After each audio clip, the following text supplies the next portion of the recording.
यह कहानी एक गरीब लड़के की है जो कि एक लड़की से प्यार हो जाता है। तो चलिए इस कहानी को स्टार्ट करते हैं। रात को 11 बज रहे थे। दीपक मोबाइल को स्विच ऑफ करने ही वाला था कि मोबाइल बज उठा।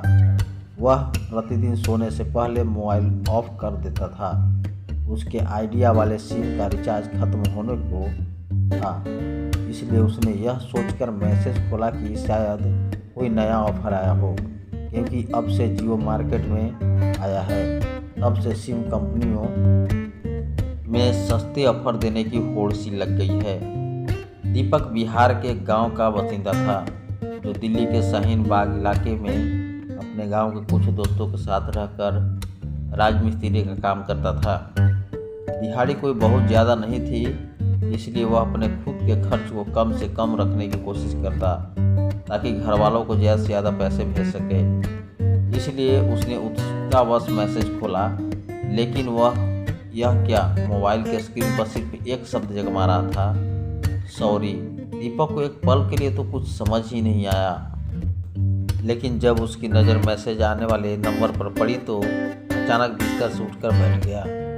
मैसेज भेजने वाले का नाम शायद उसके मोबाइल में सेव था और यह नाम उसकी नींद उड़ाने के लिए काफ़ी था। सब कुछ तो भूल गया था, लेकिन इस नंबर को डिलीट करना कैसे भूल गया मैं। उसने खुद को कोसा।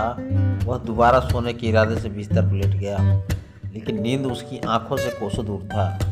जिन यादों को उसने दिल के अंधेरे कुएं में दफन कर दिया था, वे आज एक बार फिर से जिंदा हो गई थी। उसने बेचैन होकर करवट बदला, मगर उन यादें इतनी आसानी से उसका पीछा कहाँ छोड़ने वाली थी।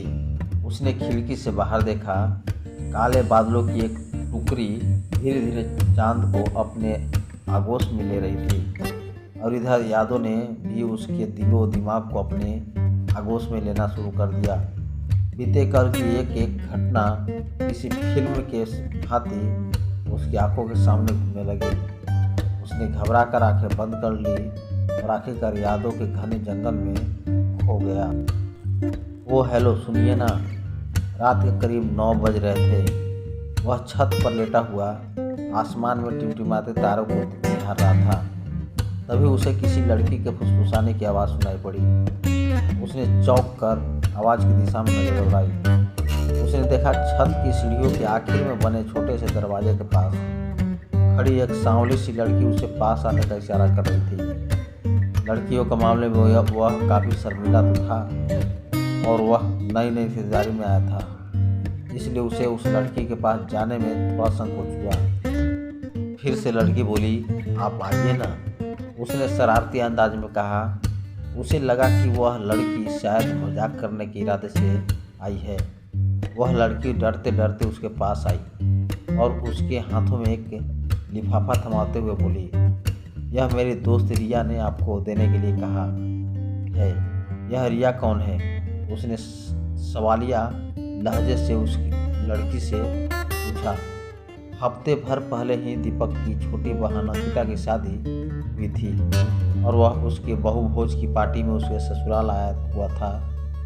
एक छोटे से गांव का रहने वाला दीपक अपनी प्यारी बहन की शादी शहर में करके बहुत खुश था। अंकिता के ससुराल वाले काफ़ी अमीर थे और उनका व्यवहार भी दीपक को बहुत अच्छा लगा था।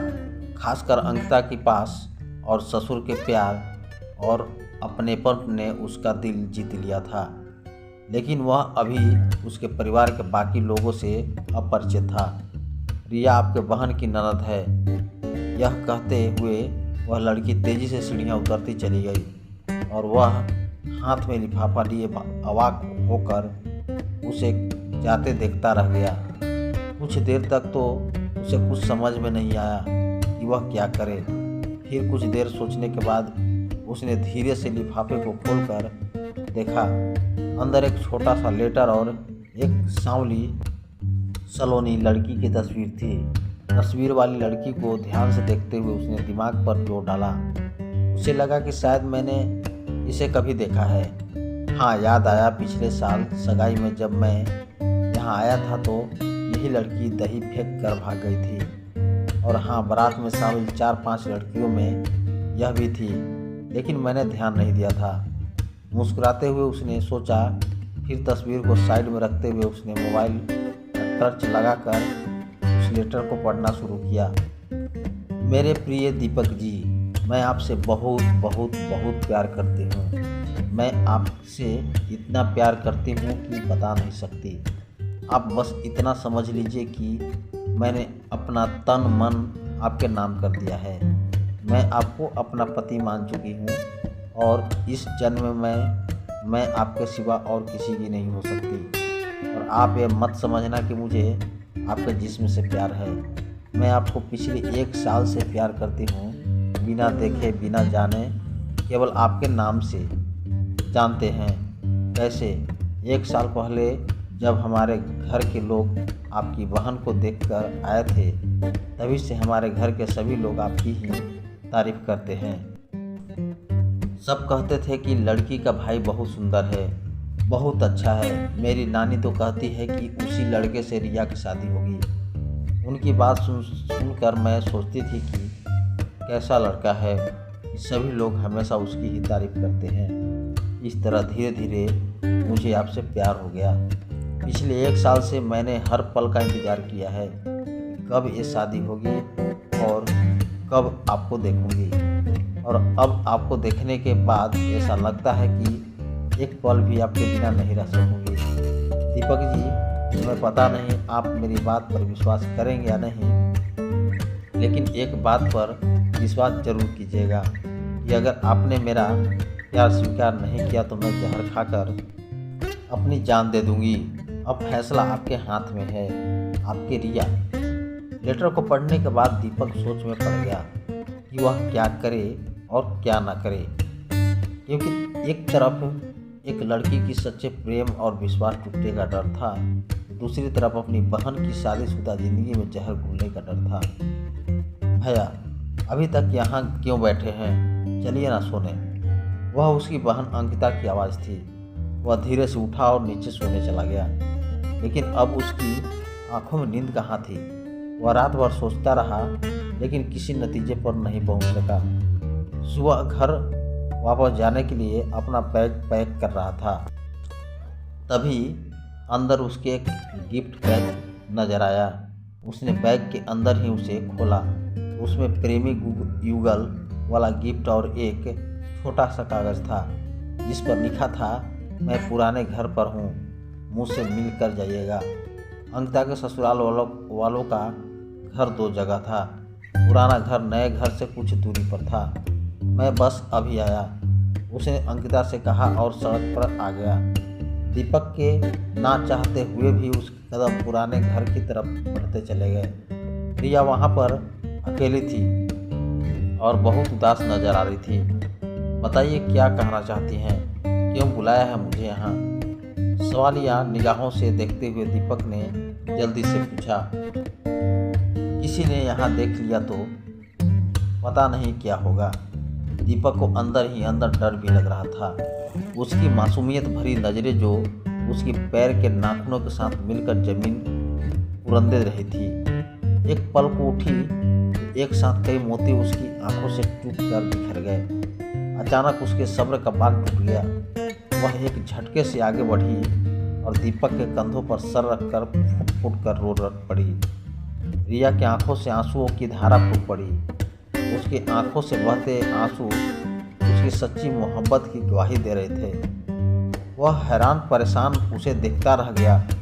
फिर उसने किसी तरह उसे चुप कराया और जाने की इजाज़त मांगी। फिर कब आइएगा?